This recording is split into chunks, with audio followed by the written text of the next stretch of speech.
ಬಂದಿದ್ದೇನೆ. ಹೇ ದಹಾಮೇರಿ, ನನ್ನ ಕುಮಾರನಿಗೆ ಅಮಂಗಳವಾಗದಿರಲಿ. ಅಮ್ಮ, ಈ ದಿನ ನಾನು ಯುದ್ಧಕ್ಕೆ ಹೊರಟಿರುವನು, ನನ್ನನ್ನು ಆಶೀರ್ವದಿಸು ತಾಯಿ. ಯುದ್ಧ? ಇದೆಂತಹ ಕೆಟ್ಟ ಸುದ್ದಿ. ಯುದ್ಧಕ್ಕೆ ಅನುಮತಿನ ಕೊಟ್ಟರಾರು ಕಂದ? ಅಮ್ಮ, ಈ ದುರ್ಯೋಧನನು ತೋಳುಗಳಲ್ಲಿ ಬಲವಿರುವ ತನಕ ಯುದ್ಧಕ್ಕಾಗಿ ಯಾರ ಅನುಜ್ಞೆಯನ್ನು ಬೇಡುವುದಿಲ್ಲ ತಾಯಿ. ಕುರುಕ್ಷೇತ್ರದ ರಣಾಂಗಣದಲ್ಲಿ ನಮ್ಮ ಸಮಸ್ತ ಸೈನ್ಯವು ಸಮ್ಮಿಳಿತವಾಗಿರುವುದು ನೀನು ತಿಳಿಯದೇನಮ್ಮ? ತಿಳಿದಿರುವೇನು, ಆದರೆ ಅದನ್ನು ಪಾಂಡವರನ್ನು ಎದುರಿಸಲು ಹೂಡಿದ ಆಟವೆಂದು ನಾನು ಭಾವಿಸಿದೆನು. ನೀನು ನಿಜವಾಗಿಯೂ ಯುದ್ಧವನ್ನು ಪ್ರಾರಂಭಿಸಿ ಎಂದು ನಾ ತಿಳಿದಿರಲಿಲ್ಲ ಕಂದ.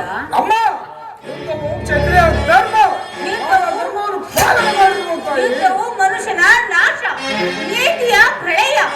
ಜಗತ್ತು ನಿರ್ಮಿಸಿದ ವಿಧಾತನು ಯುದ್ಧವನ್ನು ನಿರ್ಮಿಸಲಿಲ್ಲ.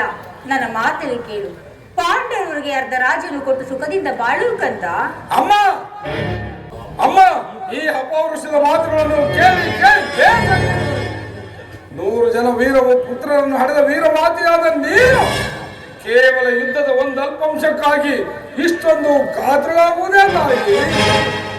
ಧರ್ಮದ ರಹಸ್ಯವನ್ನು ತಿಳಿಯಲಾರೆ. ಧರ್ಮಕ್ಕಾಗಿ ಜನರು ತನ್ನ ಪ್ರಾಣವನ್ನೇ ತ್ಯಾಗ ಮಾಡುವರು. ಬೇಡ, ಈ ತಾಯಿಯ ಮಾತನ್ನು ನಿರಾಕರಿಸಬೇಡ. ಪಾಂಡವರಿಗೆ ಅರ್ಧ ರಾಜ್ಯವನ್ನು ಕೊಟ್ಟು ಈ ಭೂಮಿಯನ್ನು ಸುಮಾರು ಬಾಳು ಕಂದ. ಅಮ್ಮ,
ಪಾಂಡವರು ಪಾಂಡವರು ಪಾಂಡವರು ಅವರು ಮಾಡಿದ್ದೇ ಧರ್ಮ ಸಮ್ಮತವಾದರೆ ಧರ್ಮಕ್ಕೆ ದಿಕ್ಕ. ಕೂಡಿದ ಸಭೆಯಲ್ಲಿ ಸತಿಯ ಅಪಮಾನವನ್ನು ನೋಡಿತಾ ಕುಳಿತುಕೊಳ್ಳುವುದು ಕ್ಷತ್ರಿಯ ಧರ್ಮವಂತಿರಲಿ, ಮಾನವ ಧರ್ಮವೂ. ಆ ಧರ್ಮ ಬೀರುಗಳಾದ ಪಾಂಡವರು ಮಾಡಿದ್ದಾದರೂ ಏನು?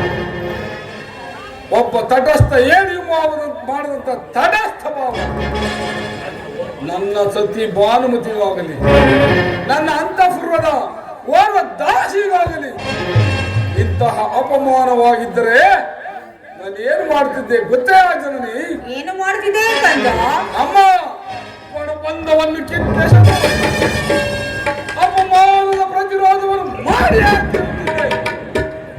ಆದರೆ ಆ ಧರ್ಮ ವೀರುಗಳಾದ ಪಾಂಡವರು ಮಾಡಿದ್ದಾದರೂ ಕೈಲಾಗದ ಏನೆಯೋ ಮಾಡುವಂತ ತಟಸ್ಥ ಭಾವ. ಅದಕ್ಕೆ ಜನನಿ ಆ ಪಾಂಡವರು ಕಂಡರೆ ನನಗೆ ಅಷ್ಟು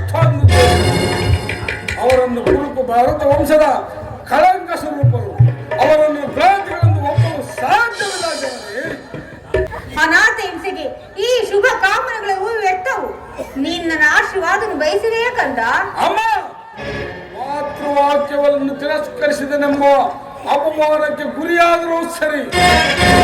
ಓ ನನ್ನ ವೈರಿಗಳಾದ ಪಾಂಡವರನ್ನು ಯುದ್ಧಕ್ಕೆ ಆಹ್ವಾನಿಸಿ ನೀನು ವಾಸ್ತಿದು ಯುದ್ಧವೆಲ್ಲ ಮುಟ್ಟೇನು? ಅಮ್ಮ ಆಸ್ತಿನಾವತಿ ಬಳಿಯಲ್ಲಿರುತ್ತಿರುವ ಗಂಗಾ ನದಿಯು ಕಣ್ಣೀರು ಕಾಲುವೆಯಾಗಿ ಹರಿಯುವುದು. ಅಡಿಯಲಿ ಆಸ್ತಿನಾವತಿಯ ಭಾರತ ಸ್ತ್ರೀಯರು ತನ್ನ ಮಾಂಗಲ್ಯಕ್ಕೆ ತೀರಿಲ್ಲಬೇಕಾಗುವುದು. ಹೋಗಲೇ ಆಸ್ತಿನಾವತಿ ರಕ್ತ ಸಿಂಹಾಸನವು ರಕ್ತದ ಗೋರಿಯಲ್ಲಿ ಮುಳುಗಿ ಹೋಗಲಿ. ನೀನೇನು ಮಹಾನವನೋ ಅಥವಾ ದಾನವನೋ? ಅಮ್ಮ ಇಂದಿನಿಂದ ಮಾನವ ಜಾತಿಯ ದುರ್ಧಾನ. ಎಷ್ಟಾದರೂ ನನ್ನ ಕುಮಾರನಲ್ಲಿ ಆಶೀರ್ವಾದಿಸಿ ಕಳಿಸುವೆನು. ಬಾ ಕಂದ, ನನ್ನ ಬಳಿಯಲ್ಲಿ ಕುಳಿತುಕೋ. ಹಾಗೆ ಆಗಲಿ, ನನ್ನನ್ನು ಆಶೀರ್ವದಿಸು ತಾಯಿ. ಕಂದ, ಅಮ್ಮ ಯುದ್ಧ ರಂಗದಲ್ಲಿ ಪೌರುಷದಿಂದ ಹೋರಾಡು. ಯಾರಲ್ಲಿ ಧರ್ಮ ಇರುವುದೋ ಅವರಿಗೆ ಜಯವಾಗಲಿ. ಯಥೋ ಧರ್ಮ ತಥೋ ಜಯ. ಹೋಗಿ ಬಾ ಕಂದ. ಯಥೋ ಧರ್ಮಸ್ಥತೋ ಜಯ, ಯಥೋ ಧರ್ಮಸ್ಥತೋ ಜಯ, ಯಥೋ ಧರ್ಮಸ್ಥತೋ ಜಯ. ಕ್ಷಾತ್ರಿಯ ಧರ್ಮಕ್ಕಾಗಿ ಪಣಬಂಧವನ್ನೇ ಕಿತ್ತಿಸಿದ ಈ ದುರ್ಯೋಧನನಿಗೆ ಜಯವಾಗಲೇಬೇಕು, ಜಯವಾಗಲೇಬೇಕು. ರಣದಿಕ್ಕುಗಳ ಕಿವಿಡಾಗುವಂತೆ ಬೋರ್ವೆಯಲ್ಲಿ ರಣ ತುಂಬಿಗಳು ಇಂದಿನ ಮಂಗಳದ ಮುಂಬೆಳಕೆ ಆ ಪಾಂಡವರ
10 ದಿನಗಳ ತರುವಾಯು ಭೀಷ್ಮರು ಪರಾಜಿತನಾದ.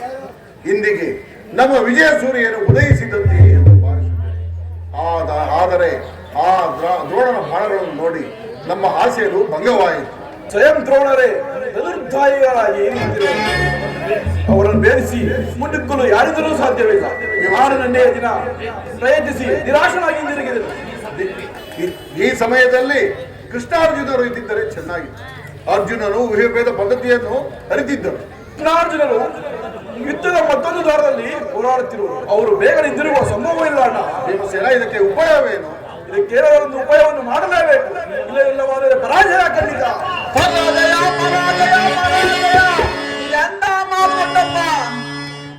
ನಿಮ್ಮ ಕೈಯಲ್ಲಿ ಈಗ ತೆರೆಯುವಾಗ ಪೂಜೆ ತಂದೆಯ ಕಪಿಧ್ವಜವು ಯುದ್ಧ ಭೂಮಿನ ಆಡಳಿತದ ಮೇಲೆ ಪಾಂಡವರಿಗೆ ಹಬ್ಬುತ್ತೇವೆ. ನನ್ನ ಕಡೆಯಿಂದ ಆಪತ್ತಾದರೂ ನಮಗೆ ತಿಳಿಸಬಾರದೆ. ಕುಮಾರ, ನಾನು ಏನು ಹೇಳಲಿ?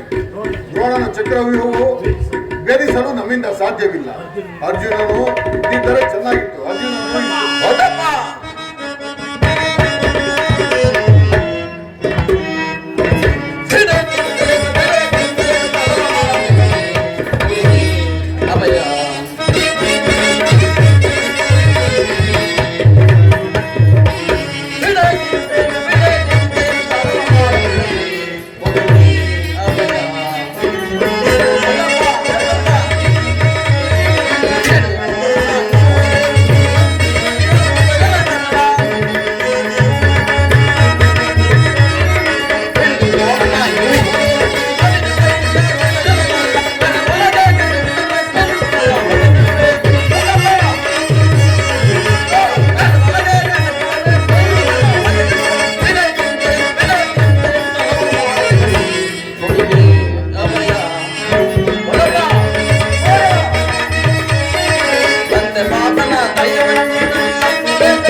ಅದಕ್ಕಾಗಿ ನಿಮ್ಮ ಅನುಮತಿ ಪಡೆದಕ್ಕಾಗಿ ನಾನು ಇಲ್ಲಿಗೆ ಬಂದದ್ದು.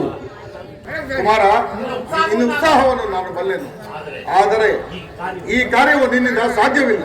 ದೊಡ್ಡಪ್ಪ, ಕುಮಾರ, ನಿಮ್ಮ ಕಣ್ಗಳ ಮುಂದೆ ಬೆಳೆದ ಈ ದೇಹವು ಚಿಕ್ಕದಿರಬಹುದು, ಆದರೆ ಅದರೊಳಗಿನ ಜೀವಜ್ಯೋತಿಯು ಚಿಕ್ಕದಲ್ಲ. ಅದು ತನ್ನ ಕ್ಷಾತ್ರಾಚ್ಯದ ಚಿರಪ್ರಕಾಶದಿಂದ ಜ್ವಾಲಮಾನವಾಗಿ ಬೆಳೆಯುತ್ತದೆ. ನಾನು ತಾಯಿಯ ಗರ್ಭದಲ್ಲಿದ್ದಾಗಲೇ ವ್ಯೂಹ ಬೆಳೆಸುವ ಪದ್ಧತಿಯನ್ನು ಕಲಿತಿರುವೆನು. ಅದಕ್ಕೆ ಸಮಯ ಬಂದಿರುವುದು. ಅದನ್ನು ವ್ಯರ್ಥ ಮಾಡಬಾರದಂತೆ. ಪಾರ್ಥನ ಮಗನು ಪಾರ್ಥಂತೆ ಪರಾಕ್ರಮಶಾಲಿ ಎಂದು ಈ ಜಗತ್ತಿಗೆ ತಿಳಿಸುವೆನು. ಭೀಮಸೇನ, ಬಾಲಕನಿಗೆ ಯುದ್ಧವನ್ನು ಭೇದಿಸಲು ಅನುಮತಿಯನ್ನು ನೀಡುವುದೇ? ಅಣ್ಣ, ಒದಗಿ ಬಂದ ಅವಕಾಶವನ್ನು ಬಿಡುವುದನ್ನು ಉಚಿತವಲ್ಲ ಅಣ್ಣ. ಬಾಲಕರ ವ್ಯೂಹವನ್ನು ಭೇದಿಸೊಳ್ಳದೆ ನಾವೆಲ್ಲರೂ ಒಳಗೆ ನುಗ್ಗಿ ಸತ್ತು ಸಂಹಾರ ಮಾಡುವರು. ಧನಂಜಯ, ಭೀಮಸೇನ, ಧನಂಜಯನ ಪ್ರಾಣ ಪದಕವನ್ನು ನಿನ್ನ ಕೈಯಲ್ಲಿಡುವೆನು. ಯುದ್ಧ ರಂಗದಲ್ಲಿ ಒಂದು ಕ್ಷಣವಾಗಿ ನಿನ್ನನ್ನು ಬಿಟ್ಟಬೇಡ. ಆ ದ್ರೋಣನ ಚಕ್ರವ್ಯೂಹವು ಕುಮಾರನಿಗೆ ಮಂಗಳ ವ್ಯೂಹವಾಗಿ ಬೇಡಲಿ. ಹೋಗಿ ಬನ್ನಿ, ನಿಮಗೆ ಮಂಗಳವಾಗಲಿ. ನಿಮ್ಮೆಲ್ಲರ ಆಶೀರ್ವಾದವು ನನ್ನನ್ನು ವಜ್ರ ಕವಚದಂತೆ ರಕ್ಷಿಸಿಕೊಂಡಿರುವಾಗ ನನಗಿಂತ ನಾನು ಈಗಲೇ ರಾಗಣಕ್ಕೆ ಹೊರಡುವೆನು.